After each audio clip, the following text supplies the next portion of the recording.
At 10 by the kitchen clock, the Fitzgibbons went to bed. Dragon was put out, the doors locked, the lights turned off. The first of these things was done by Billy, on instruction from his mother, not without some difficulty. He opened the door. "Come on, Dragon. Out." "He won't get up. I never saw such a lazy cat. He gets worse every day." Finally, Dragon, protesting with only the sleepiest of whines, was picked up and deposited on the back porch. He scarcely opened his eyes. By that time it was dark. Mrs. Frisby waited a few minutes until she was sure they had really gone, and until her eyes adjusted so she could see the bars of the cage. They were vertical bars, smooth and no thicker than matchsticks, which made them slippery to climb. But by turning more or less sideways, she was able to grip them fairly well. She inched her way up to the sliding door and tried to lift it. She could tell from the first pull that it was no use. The door was stiff and it was heavy, and she could not get a good enough grip on either it or the cage wall to exert much pressure. Still she kept trying, first lifting on the middle of the door, then on one corner, then another, straining every muscle. In half an hour she admitted defeat, at least for the moment, and climbed back down to the bottom of the cage. She sat there, shaking from the effort and thought. Somehow she had to get out. Her children, even now, would be alone in the dark house, alone at night for the first time. Martin and Teresa would be trying to reassure the younger ones, yet they themselves would be sadly frightened. What would they think? Since she had not told them about Dragon and the sleeping powder, she hoped that perhaps they would decide she had, for some reason, stayed with the rats. But at 11, which could not be far off, she could not read the kitchen clock in the dark, the rats would arrive to move the house. Or would they? Knowing, since Justin must have told them, that she had not come out of the kitchen. She thought they would. She hoped they would. And that Justin would go with them and talk to the children and try and calm their fear.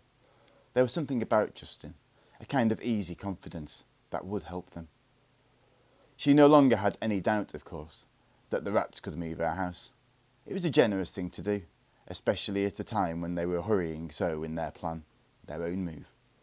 And they had no idea yet of how little time they really had, of the new danger that crowded upon them. If she could only get out, she would run and warn them, and it might still not be too late. She thought, it's a good plan, and a brave one. It would be the first time in all the world that intelligent beings, beside men, had ever tried to start a real civilization of their own. They ought to have a chance. It was not right that they should be killed at the last minute, or captured. Could it be that they, the men who were coming, were somehow connected with NIMH?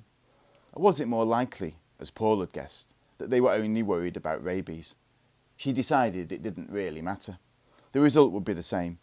The day after next, the truck would come with its poison gas, and that would be the end of all their plans. Unless they could be warned. Wearily, she got up to climb the wall and try the door again. She heard a noise. It was in the kitchen, near her cage, a small scuffling on the hard linoleum floor. "Now, what kind of bird can that be with no wings?" It was Justin's voice, very soft, and he was laughing. "Justin, I thought you might like to come home. Your children are asking after you." "Are they all right?" "They're fine. They were worried, but I told them I'd bring you back. They seemed to believe me." "But how did you know that you were here? You forget. I was waiting just under the cabinet. I heard what happened. I felt like biting Billy full of holes. But as soon as I heard you were safely in the cage, I went and told the children you were all right, but that you'd be a little late. I didn't tell them exactly why. Now, let's get you out." I tried. I couldn't open the door." "I'll get it open. I brought along a few tools. Burglar's tools, you might say, in my satchel. Shall I climb up the stand? No, it looks a bit slippery. I think I'll try the curtain." And in a matter of seconds, Justin had swarmed up a window curtain a foot away, and she heard a thump as he leapt and landed on top of the cage, which swayed under the impact. The noise was slight, but they both listened intently for a moment to see if it produced another from upstairs. All quiet. "Now, let me look at that door." Justin climbed easily down the side of the cage. "Oh, I hope you can get it open." I can, Justin said, examining it. Easily enough, but I don't think I will. Why not? Because you couldn't, Justin said, and they'll know that. So they won't be curious. Let's make it open itself. As I expected, doesn't have real hinges. He had pulled a small metal bar out of his satchel and was working as he talked. Just little wire rings, cheap flimsy things. They're always coming apart. As he said that, one of them came apart. The door sagged and hung crazily by one corner. There, you see. You couldn't help it if they put you in a defective cage. Come on out. Mrs. Frisby climbed through and stood with Justin on top of the cage. Now, he said, we shinny down the stand like a fireman's pole. You go out the way you came in, under the cabinet and through the hole. I'll go out the way I came in, through the attic. I'll meet you outside. Justin, Mrs. Frisby said, there's something I've got to tell you, something I learned. Wait till we're out, said Justin. We've got to hurry. You see, we're having a little trouble moving your cement block. He was off, running silently into the front of the house, from which the stairway led up 2 flights to the attic. Mrs. Frisby crawled under the cabinet, searched in total darkness for the small hole, and finally felt 1 foot slip down. She dropped through. The square opening in the foundation was easier to find. It glowed palely ahead of her, lit with moonlight. Justin was waiting for her as she came out of the corner of the screen. The night was warm, and a half moon shone on the farmyard. Now, he said, what was it you wanted to tell me? He spoke seriously. He had heard the urgency in her voice. They hurried towards the garden, rounding the back porch. There, a dark heap in the moonlight, lay Dragon. No threat to anyone tonight. Some exterminators are coming to poison you all, Mrs. Frisby told him, as briefly as she could, of the conversation she had heard at the Fitzgibbons' dinner table. 7 rats, Justin said. Rabies. It might be, but I bet it was Jenna. When are the men supposed to come? The day after tomorrow. To her surprise, Justin stopped. He looked at her in admiration. You know, he said, I had a feeling the first time I clapped eyes on you that you'd bring us good luck. Good luck? She was amazed. Oh, it's bad news. It's serious. We have to change our plans, and quickly. But think how much worse it could be if you hadn't overheard it. We wouldn't have had a chance. They came into the garden. Is Nicodemus here? Mrs. Frisby asked. No. In a few minutes, I'll go and tell him. But first we need your help to get started moving your ass. My help? What can I do? You can talk to your neighbour. She seems to think we're stealing your cement block. She bit Arthur in the leg. At one end of the big stone in the middle of the garden, 10 rats were digging briskly, using scoops that looked more like teaspoons than shovels, piling the earth neatly beside a hole already almost big enough to hold Mrs. Frisby's house. But on the other side of the stone, there was an impasse. Here another 10 rats stood, baffled in a semicircle. Behind them they had deposited a jumble of equipment, odd-shaped metal bars, pulleys, wooden structures that looked like ladders, other pieces of wood that resembled small logs. But between the rats and Mrs. Frisby's front door stood a small, defiant creature. The rats, looking enormous by comparison, remained a respectful distance away from her. Why? Said Mrs. Frisby to Justin. It's the shrew. Yes, said Justin, and acting shrewish. One of the rats was speaking.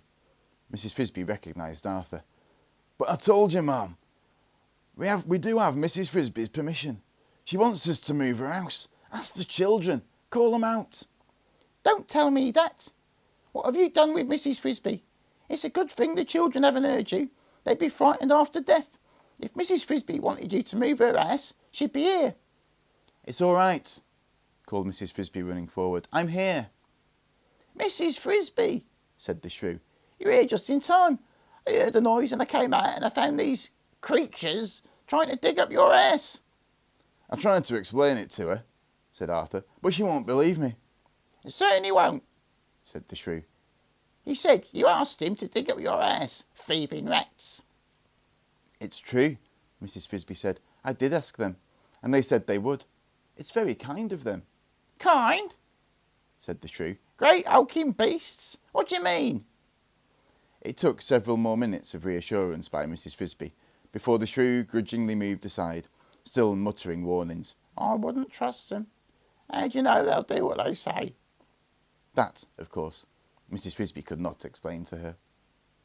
The rats now commenced to dig busily at the dirt on top and around Mrs. Frisby's cement block.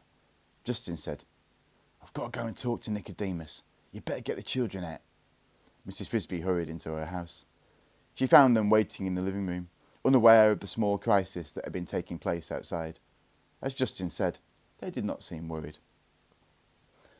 We were scared at first, Teresa said, but then one of the rats came to us. He couldn't come in, but he called to us, and we came out, Martin and I. He said his name was Justin. Have you met him? He's very nice. I've met him, said Mrs. Frisby. Now, we'd better go outside. They're getting ready to move the house. I'm ready, said Timothy. I'm all wrapped up like a scarecrow. Martin and Teresa had taken pieces of warm cloth from the bed and tied them all around him. Mrs. Frisby could not see him in the dark, but when she touched him, she found they had even tied a piece like a bonnet around his ears and head. Good, she said, and we're lucky. It's a warm night and dry. They went up the small tunnel to the garden and watched in the moonlight from a hillock a few feet away. The rats had finished digging the new hole, and all 20 of them were working near the house. It was a sight to see. As soon as the earth had been cleared from the top and sides of the cement block, so that it lay fully exposed in its hole, all the rats turned to the pile of equipment. Under Arthur's direction, the ladder-like structures became scaffolding, 4 small towers, standing one near each corner of the block. Across the top of these, the rats fastened strong, light bars of metal, probably, Mrs. Frisby thought, from the toy tinker's truck. From these bars they now hung pulleys wound with strong, thin cord, and at the ends of the cords they fastened hooks, which they slipped into the oval-shaped holes in the block and pulled taut. 5 strong rats stood by each cord. One of them, Mrs. Frisby noticed, was bigger than the rest. Her friend Brutus. Heave! Called Arthur. The 20 rats strained on the cords, and the block rose an inch. Each rat stepped back a pace. Heave! Another inch. Slowly the heavy block rose from the ground, till it hung 2 inches above the level ground. Steady, said Arthur. Get the rollers. 8 rats, 2 from each group, ran to the round pieces of wood Mrs. Frisby had noticed earlier. These resembled sawed-up pieces of broom handle, each about a foot long. 2 rats to a roller, they slipped 4 of these under the cement block, so that they lay athwart the hole, like bars across a window. Lower away, said Arthur, and the cement block came to rest gently on the rollers. Let's see how it rolls. They slipped the ropes free of the pulleys and re-hooked 2 of them to the front of the block. 9 rats now manned each rope. 2 stayed behind, watching the rollers. Heave! The rollers turned and the heavy block slid forward easily, like a truck on wheels in the direction of the new hole. When it moved off the hindmost of the rollers, as it did every few inches, the 2 rats in the rear would quickly pick that one up and replace it under the front of the block. Almost like a game of leapfrog, Mrs. Frisby thought, but a well-rehearsed game. The rats had planned carefully. They knew exactly what they were doing. They moved with precision and never wasted a motion. Within a very few minutes, the first of the rollers lay across the new hole, and then the second, and finally all 4. The block was poised and in position. The hole was exactly the right size and shape. The rats had even dug out a new pantry hole in one corner and carved out the small tunnel that would connect the 2 rooms of the house. The towers and the pulleys were put up again, and the whole process of lifting and lowering was done in reverse. The rollers were pulled away, and the block was eased slowly into its new home. It's done, cried Mrs. Frisby. She felt like applauding. Not quite yet, said Arthur over his shoulder. To the other rats he said, Get the shovels and the satchels. Pausing a moment to rest, he explained to Mrs. Frisby.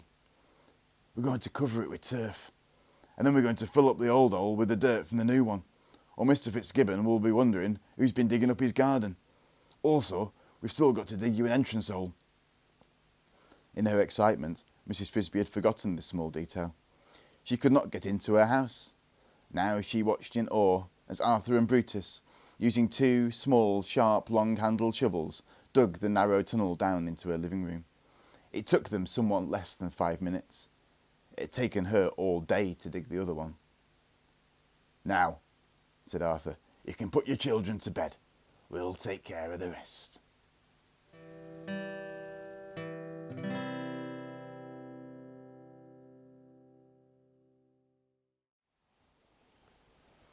Mrs. Frisby slept well and soundly. The day just finished having been the longest and hardest she had ever known. She awoke in the morning with a smile. Her house was warm, and it was safe at last. Her children slept peacefully beside her. Timothy's breathing was easy and quiet. They could stay in the house now, as long as they needed to. On some warm day later in the spring, when Timothy was strong again, they would move to the summer house down by the brook. Another nice thing, they thought. When they left the house, she would close up the entrance tunnel so that no one could find it. Undisturbed by the plough, it would be ready and waiting for them in the fall. It would be theirs forever, thanks to the rats. The rats. In her half-dreaming state, she had forgotten. They were in terrible danger. What would they do? She felt as if she ought to go and offer them help. But help how? She could think of nothing she could do. At that moment, she heard a voice calling her name from above. "Mrs. Frisby." She left the bed and went to the bottom of the entrance hole. "Yes, who's calling?" "It's me, Brutus. Can you come up?" Mrs. Frisby climbed up and out of her front door, blinking in the early morning sunlight. "Nicodemus wants to know if you can come with me. He's having a meeting." "Just let me wake the children and tell them." 2 minutes later she was walking with Brutus towards the rosebush. "What does Nicodemus want?" "It's about the men. Justin told us last night. Nicodemus thinks they might be from NIMH. He wants to ask you more about what Mr. Fitzgibbon said." That morning there were 2 rats on sentry duty, one just inside the entrance to the rosebush, watching Mr. Fitzgibbon's house, another at the arch where Brutus had stood. All the rest were gathered in the large assembly room. Mrs. Frisby had seen when she got out of the lift. Nicodemus, Justin, Arthur, and 2 other rats sat on the raised platform at the end. The rest sat facing them, filling every inch of floor space except for an aisle at the centre. Mrs. Frisby had never seen so many rats. Even the young ones were present. She spotted Isabella, staring up at the platform with wide, round eyes. Some of the mothers held small babies at their sides. Most of them looked anxious. There was an air of tension, but none of panic. Brutus led her up the centre aisle to the raised platform. There was a table on it, covered with papers, and one vacant space where a chair had been placed for Mrs. Frisby. The rats waited in complete silence while she sat down. Then Nicodemus said, quite formally, "Justin has told us all that happened. Mrs. Frisby, it seems you have more than repaid us for the help we gave you in moving your house. Just as your husband did once, you have saved us from a disaster, death or capture. We do not yet know which." Justin gave her a wink. "Mrs. Frisby had a taste of capture herself last night." "Would you tell us, as well as you can remember it, word for word what Mr. Fitzgibbon said, about the rats, about the men who were at the store?" "As well as I can remember it." Mrs. Frisby's voice sounded small in the big room. "Mr. Fitzgibbon said a strange thing had happened in the hardware store. Henderson's, he called it." Her memory was good. She had listened with great care to what Mr. Fitzgibbon had said, and she was able to recall the whole conversation word for word. The rats sat quietly while she told it. Then Nicodemus went back over it, asking questions. "You say that Mr. Fitzgibbon said 6 or 7 rats. Did he ever say which number it really was?" "No, I don't think he paid much attention to the number." "Jenna's group was 7, said Justin, "but it could be a coincidence." "Did he say how far away the town was where this happened, or did he name it?" "No, but it mustn't be very far. He'd been there and back that day." "Did anyone see his car go out?" Nicodemus asked the others. "I heard it," Brutus said. "I was on duty. He went after lunch, and he was back by dinner."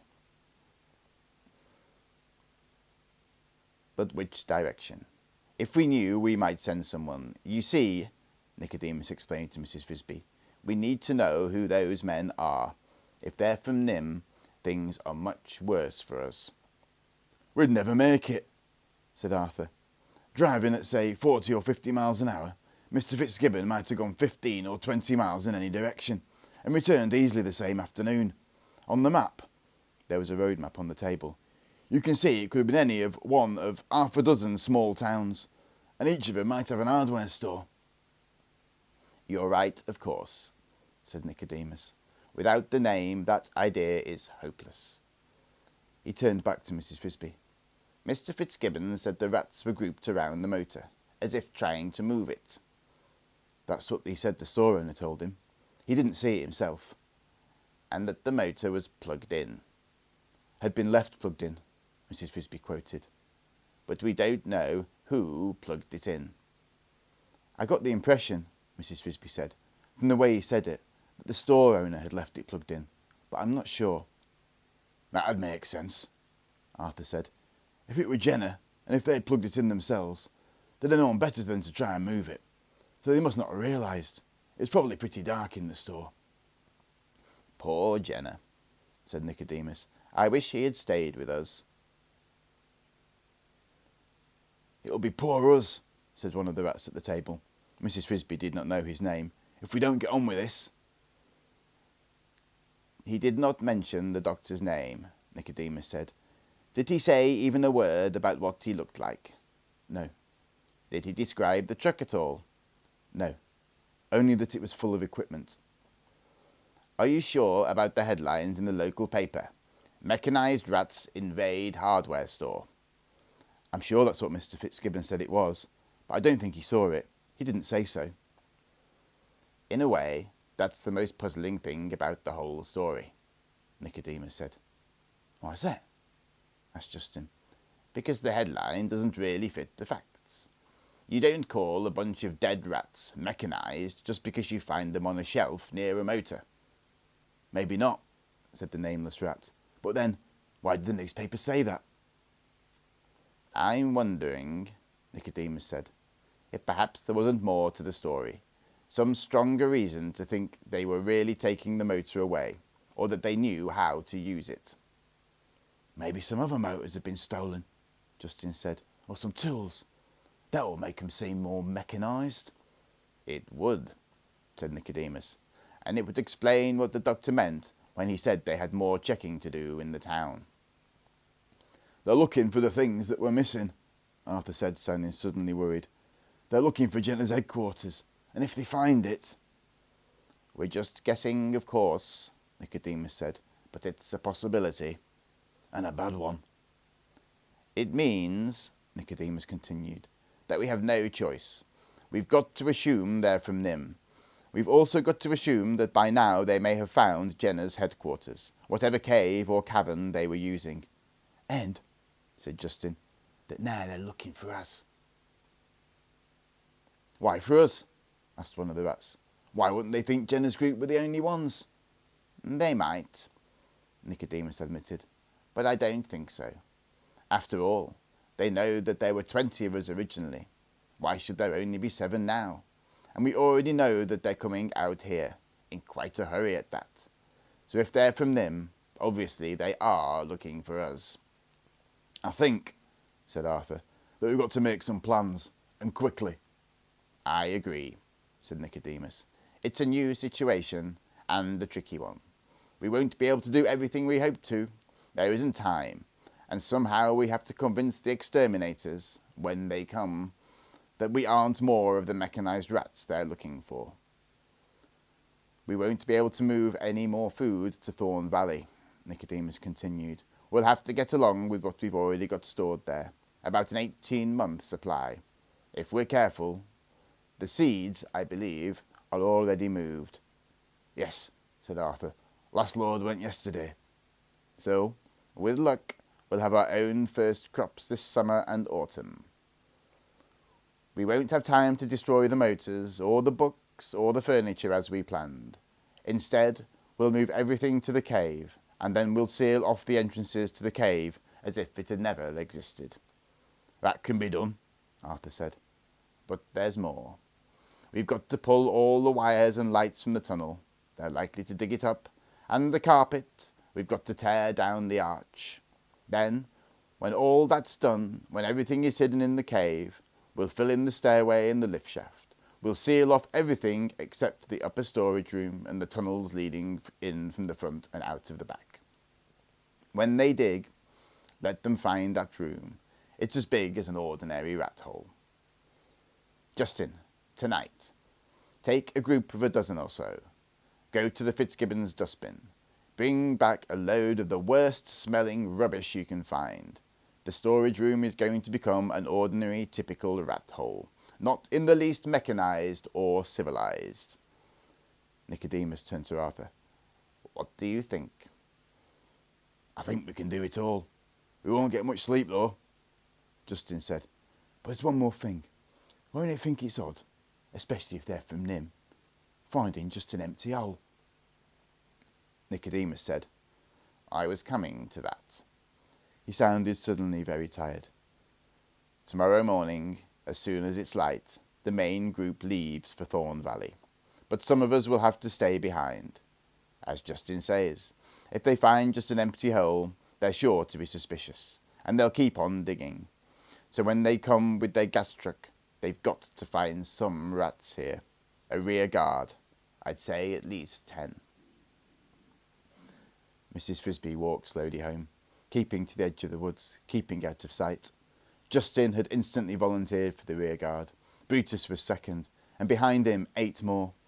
There were 50 more waiting behind them. Enough, enough, said Nicodemus. Isabella, in tears, had run forward. I want to stay, please. She had pleaded, looking despairingly at Justin.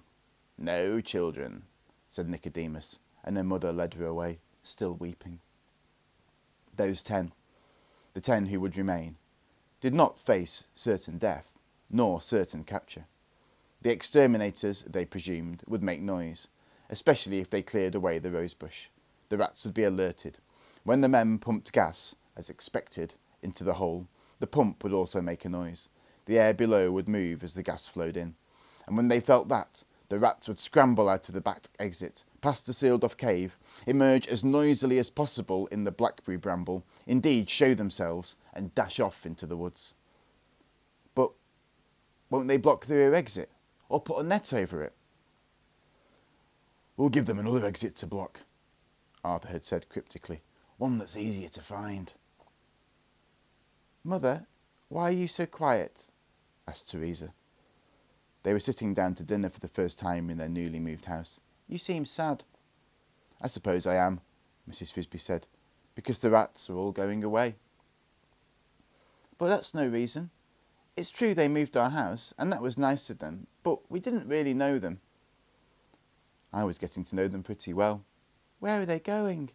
Cynthia asked. To a new home, a long way away. When? Tomorrow morning. Will you go to see them off? I think I will. But why are they moving away? Asked Timothy. Because they want to, said Mrs. Frisby. Some day soon she would tell the whole story, but not that night.